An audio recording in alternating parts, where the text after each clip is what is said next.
Hello, this is Algebra 2. This is Chapter 8, Section 5, Page 2 of the notes. We have this rational expression that needs to be added, and it's pretty interesting because the first piece has this denominator 4x squared, and I want you to think of this as 2x times 2x. And we'll come back to why that works out nicely in a moment. The second fraction has a denominator of 2x squared plus 4x. And that cancels, that factors common factor of 2x, leaving us with x plus 2. All right then, boom, 2x and x plus 2.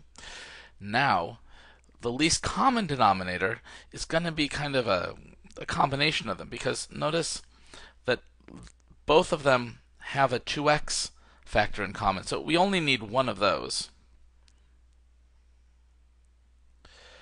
But we also still need the other 2x from the first denominator. And then we still need that x plus 2. So we need our x plus 2, which was over here from the second one.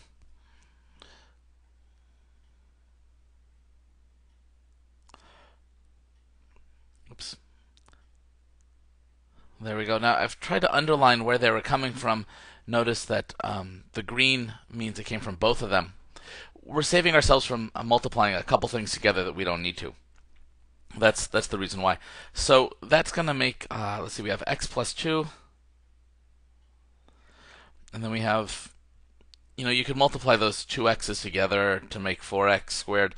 If you're not really in the mood to do that, it may not make that much of a difference. So let's see what's going on here. Now, we're adding them up, and then, let's see here, moving on to the next line, we have 5 over 4x squared. They've decided to not change anything there. The x plus 1, they really want us to rewrite that as 2x times x plus 2 in the denominator. And that gives you your 2x squared plus 4x. So this is the tricky part. We already have the 4x squared for the first denominator. We're missing the x plus 2 part of our denominator to make the common denominator. And whatever you multiply on the bottom, you need to also multiply on the top. Boom. In terms of the second fraction, we already had this 2x and x plus 2 in the denominator. But we need more. We need another 2x in the denominator, and you're going to multiply the same top and bottom. If you see that, totally great. If you don't, try to follow along here for just a second. What I did is I tried to make it so that the entire new denominator matches what I need in my entire least common denominator thing I was figuring out. So I kind of circled them both in blue here. And in terms of the second fraction, it's a little bit different, but you're still looking for the entire denominator, there we go, to be the same as the entire least common denominator you're meant to think about along the way. So those circles are hopefully meant to help you see how those pieces came together. Now let's look at what mess we've created. In the numerator, at the beginning, we have a 5, and we have x plus 2. That's the numerator from before. The denominator, we have our 4x squared, and we have x plus 2. All right. Now, for the second fraction, our common denominator is the 2x that we had, this other 2x we have, together those make 4x squared, and the x plus 2. For the numerator, it's the x plus 1 we had before times 2x. All right. Now, let's see what we've got. Our denominator is the same for both of them, so you can write it as 2x times 2x times x plus 2. And our numerator, I'm going to sneak a little shortcut here. I'm going to write that's 5x plus 10. And from the second fraction,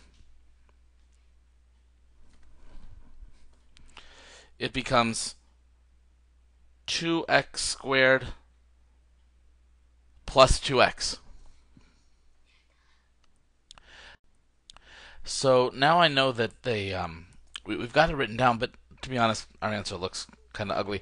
I'm going to take another step here. Rewrite it in order. Up top, we're talking about 2x squared, talking about 7x, and talking about 10. The denominator is 2x times 2x times x plus 2. There we have it. We should be looking to factor the numerator, but as it turns out, there's no way of factoring 2x squared plus 7x plus 10 nicely. So this is the final answer we're looking at here. I'm going to put it in a nice big box, and there you have it. That is a piece of work, but it gets even more interesting. Here we have a thing where we have to subtract with unlike denominators. Just a different example of different denominators happening here. First of all, notice that the first denominator, 3x minus 9, can be factored. It's 3 times x minus 3. The second denominator, x squared minus 9, that can be factored into x plus 3, x minus 3. Now, what you should notice, and frankly what you should like, is the fact that they both have an x minus 3 in them. The reason why you want that is because, on the next line, we still had 3 times x minus 3. That's our denominator. There we go. We're only missing the x plus 3 for this first term. So all we have to do is multiply top and bottom by just x plus 3, and then we'll have all the factor pieces for our common denominator. On the right term, it was x plus 3 times x minus 3. I'm missing pretty much just the 3. Because now, if you look across, the denominator terms are the same. And I'm going to kind of circle them up here just to show you what I'm talking about. For the first term, I have a 3, an x minus 3, and an x plus 3. On the second term, I have an x plus 3, an x minus 3, and a 3. And that's all the same. I'm now going to erase those circles, but that's what's going on there. So let's see what we have. My first fraction.